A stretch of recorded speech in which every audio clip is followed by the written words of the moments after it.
Usa sa 85 anyos nga lolo ug lola nga ka-birthday sa pagkamugna sa Davao City. Misaysay sa kausaban sa syudad sulod na sa 8 ka dekada. Ila-ilahon nato si Lola Antonia sa report ni Kent Abrigana.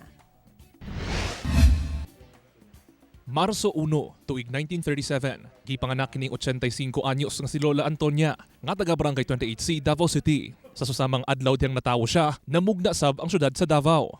Matod ni Lola Antonia, dako na kuno ang kalambuan sa syudad, sulod sa 8 ka dekada.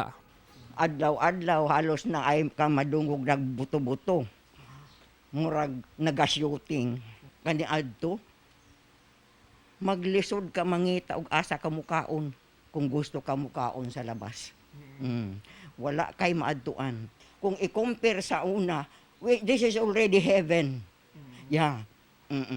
Kay sus, maglakaw ka, delikado kaayo. Ning bag-ulang nagpahigayon ng Davao City LGU ug pag-ila sa mga senior citizen nga dungan nga gipanganak sa pagkamugna sa syudad sa Davao nga gitawag nga si Lolo at Lola ika-85th birthday ng lungsod ng Davao. Usa si Lola Antonia sa 7 ka senior citizens, butang nga gikalipay ni Lola Antonia.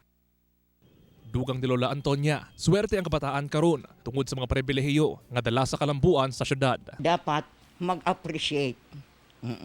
Kung unsay gibuhat sa gobyerno, kung unsay gibuhat sa mga kanang government officials, i-appreciate. Kauban si Melchor Awing sa kamera.